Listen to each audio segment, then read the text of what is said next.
예배당 예배를 드리지 못하다가 다시 현장 예배를 드리게 되니까 아침에 이렇게 차를 타고 나오면서 특별한 마음이 들더라고요. 늘 예배야 뭐 예배당에서 드리는 거고 현장으로 평생을 그렇게 드렸었는데 이런 상황 속에서 또 예배를 못 드리다가 다시 현장 예배로 돌아가니까 사실 우리의 삶 속에서 정말로 너무나도 당연하게 생각했던 것들에 대해서 우리가 그것이 소중한 것을 깨닫지 못하고 감사한 줄 모르고 그렇게 살았구나라고 하는 것을 또 새삼스럽게 확인하게 됐습니다. 그러고 보면은 사실 참 우리가 우리의 삶 속에서 그 당연한 것들 그리고 늘 있는 것들 이미 내가 가지고 있는 것들 그리고 나와 가까이 있는 것들에 대해서 정말 그것들이 소중함에도 불구하고 감사하지 못하고 감사를 의식하지 못하는 그런 삶이 우리가 참으로 많구나. 그것이 육신을 가지고 있는 우리 자신의 한계구나라는 것을 많이 생각하게 됩니다. 따지고 보면 정말 소중한데 늘 가까이 있기 때문에 이미 내가 가지고 있기 때문에 그것에 대해서 그것을 누리면서도 감사하지 못하는 것이 우리의 삶이다라고 하는 것을 새삼스럽게 생각을 해보게 됩니다. 저는 이번에 이제 한국에 가가지고 가족들을 좀 만나고 하면서 제 나름대로 이 가족들에 대한 새로운 어떤 또 하나의 정의라고 할까요? 그런 것들을 좀 생각하게 됐습니다. 가족이 누구인가라고 말할 때에 이렇게 생각을 해봤습니다. 너무 가까이 있어서 소중한 줄 모르는 존재. 우리가 그런 것 같아요. 가족을 생각할 때 가족이 누구인가 늘 가까이 있잖아요. 늘 옆에 있잖아요. 세상에서 가족만큼 소중한 존재가 없는데 그런데 늘 가까이 있다 보니까 정말 소중한 줄 모르고 있다. 이런 생각을 해보게 됐습니다. 부모님에 대해서도 또 새로운 하나의 정의를 생각을 해봤는데 부모님이 누구인가를 생각해 봤더니 아직 살아계시니까 그리운 줄 모르는 존재다. 이렇게 나름대로 생각해 보았습니다.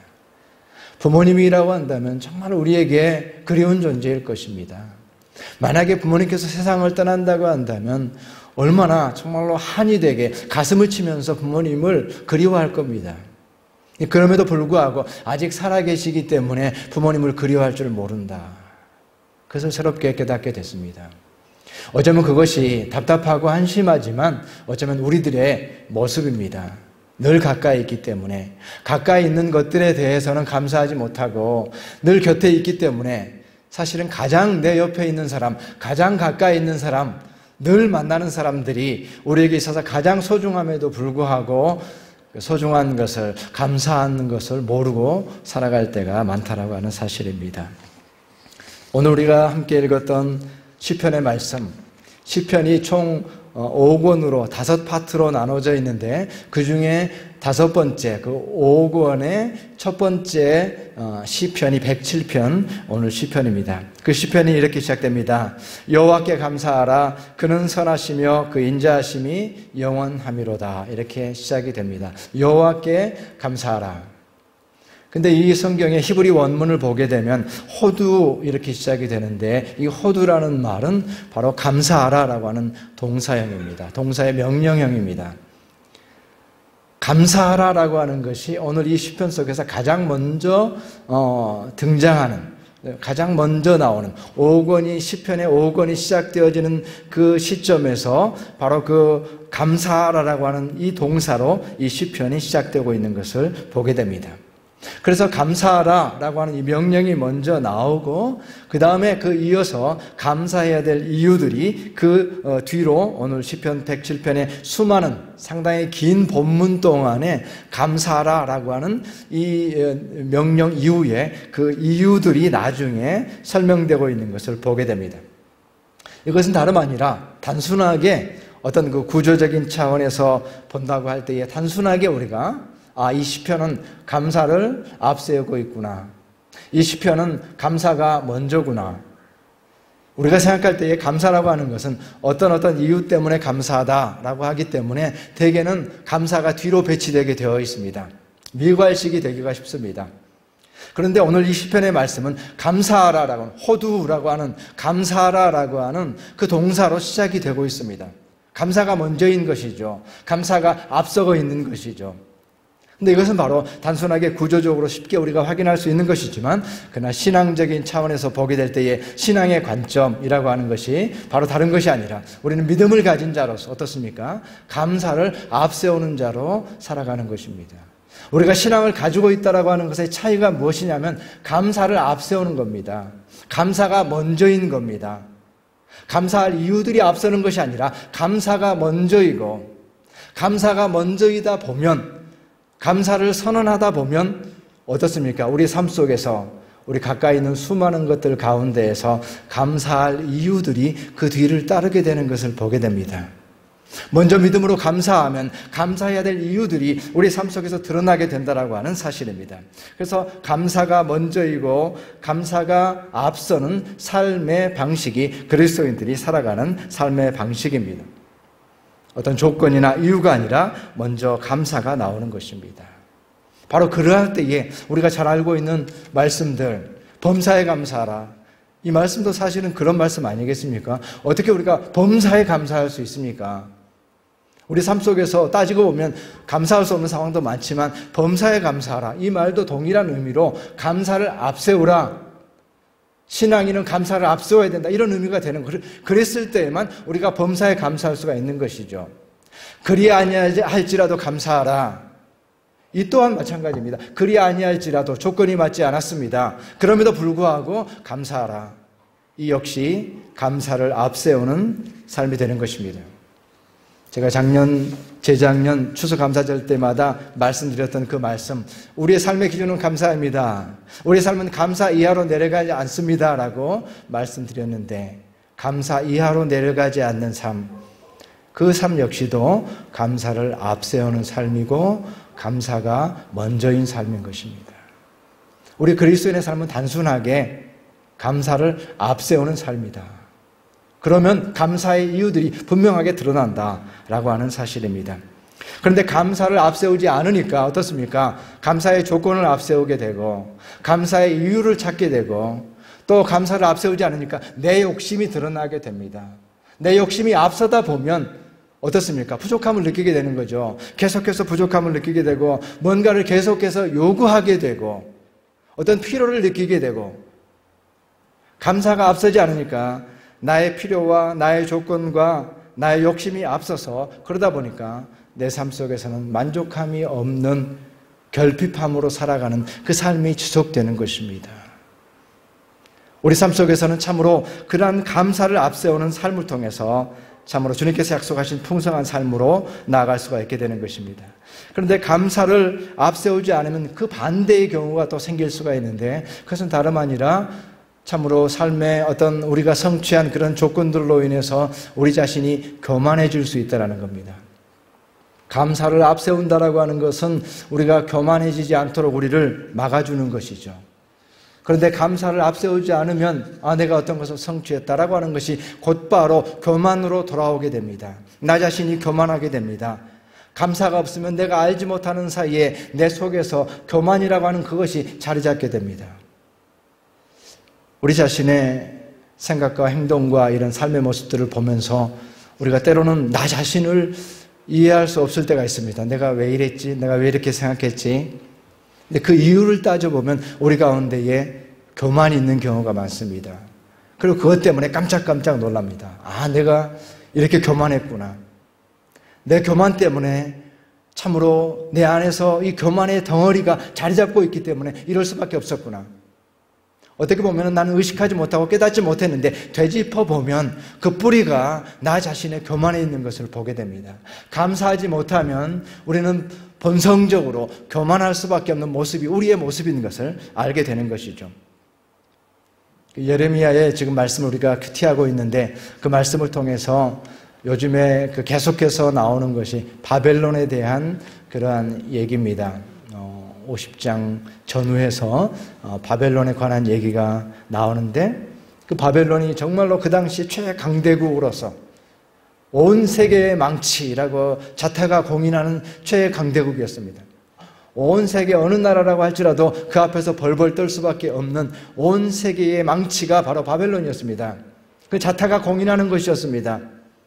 근데 하나님께서 바벨론을 보실 때는 어떻게 평가하고 계십니까? 교만해서 걸려 넘어지는 자라고 바벨론을 주님께서 평가하고 계시는 겁니다. 자타가 공이라는 온 세계의 망치 바벨론이었지만 하나님께서 보실 때는 교만하였고 하나님께 감사하지 않았고 하나님을 섬기지 않았기 때문에 그는 교만할 수밖에 없었고 교만했기 때문에 걸려 넘어지고 교만했기 때문에 망할 수밖에 없었다라고 하는 사실입니다. 성경에서 교만에 대해서 너무나도 정확하게 너무나도 명확하게 얘기하고 있잖아요. 교만은 패망의 선봉이요 거만함은 넘어짐의 앞잡이니라. 교만에서는 패망한다는 거예요. 교만에서는 넘어진다라는 사실입니다. 여기서 우리 그리스도인이 가져야 될 역사관과 국가관을 여기서 이제 우리가 발견할 수가 있습니다.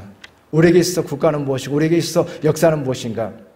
하나님 앞에서 교만한 민족은 망한다. 하나님 앞에서 감사하지 않은 민족은 망한다라고 하는 것이 그리스도인의 역사관입니다.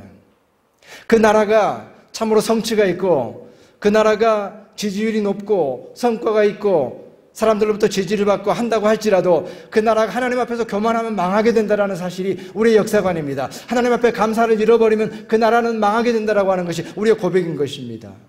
이러한 역사적인 관점을 가지고 우리는 우리 나라를 위해서 기도할 기도의 포인트가 여기에 있습니다. 다른 점이 아니라 만약에 이 나라가 하나님 앞에 교만하게 되면 망할 것이다. 이 나라가 하나님 앞에 감사를 잃어버리게 되면 망할 것이다 라고 하는 이 관점에서 우리가 나라를 위해서 기도하고 또 이 땅을 위해서 기도할 수가 있게 되는 것입니다. 감사가 앞서지 않으면 참으로 그 나라는 패망하게 됩니다. 국가뿐만 아니라 개인의 삶도 마찬가지입니다. 그래서 감사를 앞세워야 되고 감사가 먼저여야 우리가 교만한 것을 막을 수가 있습니다. 그래야만 패망하지 않습니다. 그래야만 걸려 넘어지지 않습니다. 재밌는 표현이 걸려 넘어진다. 교만에는 반드시 그런 표현이 같이 가고 있어요. 잘 알지 못하는 사이에 넘어진다는 거예요. 의식하지 못하고 있다가 걸려 넘어진다는 겁니다. 그것이 교만의 특징이에요. 그런 삶을 살지 않기 위해서 참으로 감사가 앞서는 삶을 우리가 살아가는 것입니다. 오늘 107편의 시편이 이제 감사하라로 시작이 되는데 그 시편의 뒷부분에 보게 되면은 그 감사의 이유가 이제는 나오게 됩니다. 그런데 그 감사의 이유는 참으로 다양하게 소개되고 있습니다. 참으로 다양한 범위 내에서 다양한 방식으로 그 감사가 고백되어지고 있는 것을 보게 됩니다. 고통 중에서 그 민족을 겸손하게 하신 것도 감사하고 있습니다. 그 고통 중에서 그 민족이 이제는 정말로 고통을 당하다가 어쩔 수 없이 하나님께 부르짖게 되었다. 그 부르짖음 가운데 하나님께서 응답하셨다. 그것도 감사하고 있습니다. 그러니까 잘못되어서 고통 중에 있게 되고 정말로 어찌할 수 없어서 하나님께 부르짖게 된 것, 그것에 대해서도 감사하고 있습니다. 지나온 역사에 대해서 감사하고 있고 불순종한 자들에게 베푸시는 그 용서에 대해서 감사하고 있고 일상적인 그런 자연현상에 대해서도 감사하고 있습니다. 삶 속에서 감사의 제목들이 찾아지는 겁니다. 감사의 제목들이 발견되어지는 겁니다. 그래서 바다에 파도가 이는 것과 바람이 부는 것과 이것도 감사하고 있고 씨를 뿌렸을 때에 그 씨에서 파종을 거두어 드리는 것에 대해서도 감사하고 있고 가축들이 새끼를 낳아서 그 가축들이 더 줄어들지 않는 것에 대해서도 감사하고 있습니다. 여호와께 감사하라라고 감사를 선언하고 나니까 삶 속에서 수많은 곳에서 감사의 이유들이 발견되는 것입니다. 삶이 풍성해지는 것입니다. 설사 내 삶이 넘어졌다고 할지라도 내 삶이 좌절했다고 할지라도 그 가운데서도 감사를 찾을 수 있기 때문에 결코 그는 넘어지지 아니하고 결코 실패하지 아니하는 삶을 살아갈 수가 있게 되는 것입니다. 감사를 가지고 살아가는 삶의 결과가 거기에 있는 것입니다. 감사가 먼저가 되고 그 감사에 대한 고백이 진실한 고백이라고 한다면 곳곳에 숨어있는 감사의 제목들을 발견할 수가 있게 되는 겁니다. 그래서 삶이 진실로 풍성해지게 되는 거예요. 제가 어떤 드라마를 보니까 그 드라마의 대사 중에서 그런 그 대사가 있더라고요. 그것도 큰 행복이 될 수도 있겠지, 그 사람에게는. 이런 대사였는데 제가 생각하게 됐어요. 객관적으로 볼 때는 아무 일도 아니야. 나에게는 관심이 없는 그 관심사가 아니야. 그러나 그 사람에게는 그것이 큰 행복이 될 수도 있겠지. 작은 것이지만, 사소한 것이지만 그것이 큰 행복이 될 수도 있다. 이것을 우리의 삶 속에도 나 자신의 삶 속에 적용해 보니까 상당한 적용점이 있더라고요. 사소한 것에서 큰 행복을 찾는다는 거죠. 사소한 것이 그냥 일상적인 것으로 지나가는 것이 아니라 작은 것이지만 그 가운데서 큰 행복, 작은 것 하나에서 정말 큰 행복을 찾을 수 있다고 한다면 그런 성공적인 삶을 살게 될 것이고 그런 참으로 행복한 삶을 살 수 있게 되는 것이죠. 우리가 우리의 삶 속에서 감사를 먼저 선언하면, 우리의 일상 속에서 감사를 앞세우게 되어지면 그 작은 것 가운데서도 정말로 큰 행복을 찾을 수가 있게 되기 때문에 우리의 삶이 행복해진다는 거예요. 이것은 바로 우리의 삶의 모든 영역에서 감사의 열쇠, 이렇게도 표현할 수 있을 것 같아요. 삶을 감사의 열쇠로 연다. 어떤 일이 있을 때에, 어떤 일이 시작할 때에, 어떤 상황이 닥쳤을 때에 감사의 열쇠로 열겠다. 감사로 시작하는 것입니다. 뭔가 막히고 또 그것을 어떻게 이해해야 될지 모르겠고 어떻게 평가해야 될지 모르겠고 어떻게 판단해야 될지 모르겠을 때에 그때에 감사의 열쇠를 가지고 그 일을 열어보면 감사로 열리게 되어지고 감사로 정리되어지고 감사로 참으로 그것이 해석되어지는 것을 볼 수가 있게 되는 것입니다. 그것이 바로 감사의 열쇠로 시작하는 삶이 되는 것입니다. 우리가 코로나를 이길 수 있는 방법도 무엇일까? 감사하면 이기는 겁니다. 코로나 상황이 길어지고 있고 그렇지만 그 가운데서 만일 우리가 감사할 수 있다고 한다면 코로나를 이기는 것입니다. 그렇지 않습니까? 우리가 코로나를 이길 수 있는 길 어떻게 될지 모르겠고 그 끝을 알 수가 없고 그 결과에 대해서 알 수 없다라고 할지라도 우리가 지금 이 순간 이 상황 속에서 코로나의 한가운데에서 감사한다고 한다면 우리가 이기고 있는 것이죠. 이것이 바로 감사를 앞세우는 삶의 참으로 능력이 되는 것이에요. 지금 우리가 어렵다라고 우리의 삶이 어려움 가운데 있다고 할지라도 만약에 지금 내가 감사할 수 있다고 한다면 나는 이미 성공한 사람이고 내가 지금 감사할 수 있다고 한다면 나는 지금 하나님께 영광을 돌리는 삶을 살고 있는 것입니다. 그렇기 때문에 비록 어렵지만 어려운 상황 가운데 우리가 닥쳤다고 할지라도 그것을 감사로 열게 되어지면 전혀 다른 삶의 자리로 삶이 열려지는 것을 보게 되는 것입니다. 그것이 감사의 열쇠로 우리의 삶을 여는 삶이고 감사가 먼저다, 감사가 앞서는 삶이 되는 것입니다. 그래서 모든 것들을 감사의 관점으로 정리하는 것입니다. 제가 지난 시간 동안 이 영상 예배를 영상을 만들어서 올리고 하면서 여러 가지 생각이 그리고 지금 이제 상황이 바뀌었지만 제 가운데 많은 생각들이 있었습니다. 이게 잘 하지 못하는 걸 배워가면서 하는 거가 어렵기도 하고 또 때로는 생각지 못한 것들 때문에 거의 주일날 밤은 거의 날을 셀 때가 많았습니다. 또 제 나름대로는 과연 이게 맞는 건지 이게 효과도 떨어지는 것 같고 목사가 이렇게 녹화해가지고 예배하고 설교하는 것들이 맞는 건지 이런 여러 가지 생각들이 제 안에 있어서 이런 상황들이 정리가 잘 되질 않았습니다. 이거 어떻게 평가해야 될지 모르겠고 근데 오늘 말씀 가운데 우리가 함께 나누면서 바로 그렇구나 감사를 앞세우는 삶을 통해서 감사하다 이 모든 것들에 대해서 감사하다. 이 상황도 감사하고 이 수고도 감사하고 참으로 어려웠지만 그러나 빠뜨리지 아니하고 이 시간들을 비록 영상으로나마 지킬 수 있게 된 것도 감사하고 혼자 참으로 예배당에서 예배를 녹화했지만 그러나 참으로 이렇게 녹화할 수 있는 예배당도 있고 이러한 소망을 가지고 기도하면서 할 수 있었다라고 하는 것이 감사했구나라는 그러한 고백을 하게 될 때에 정리가 되더라고요. 아직까지도 제 안에는 어떤 그런 부분들에 대해서 평가가 어떤 불분명한 그런 부분들도 있지만 적어도 하나님 앞에 감사하는 고백을 가지고 나아가니까 명확하게 어떤 길이 잡히는 것을 보게 됐습니다.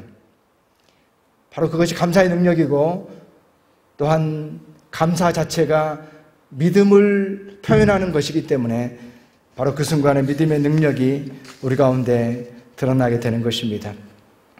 우리 삶 속에서 정말로 어떤 감사의 조건들을 세워놓고 그 감사의 조건들이 이루어지기를 기다리고 있다고 한다면 오늘 말씀에서와 같이 그때가 오면 감사하리라 하지 않고 우리가 먼저 감사로 그러한 일들을 받아들일 수가 있게 되는 것입니다. 감사로 문을 열 수가 있게 되는 것입니다. 아직 결론은 나지 않았지만 이제 시작에 불과하지만 아직은 어떻게 평가해야 될지 모르겠지만 그럼에도 불구하고 말씀을 따라서 감사하라라고 하는 것을 앞세우는 삶을 살아가게 될 때에 참으로 우리의 삶의 변화가 일어나게 되고 이미 우리가 믿음을 드렸기 때문에 참으로 그 믿음이 역사하는 것을 우리의 감사의 고백을 통해서 우리의 믿음의 그 고백을 통해서 그 믿음이 역사하는 것을 우리가 또한 체험할 수가 있게 되는 것입니다. 믿음을 드려야만 믿음이 역사하는 것 아니겠습니까? 믿음을 드리지 않고 기다리고만 있다고 한다면 그 역사할 믿음이 어디 있겠습니까? 그러나 감사를 드렸다라고 하는 것은 우리가 믿음을 고백한 것이고 믿음을 드렸기 때문에 믿음이 역사하여서 우리 삶 속에 또한 변화가 일어나게 되는 것입니다.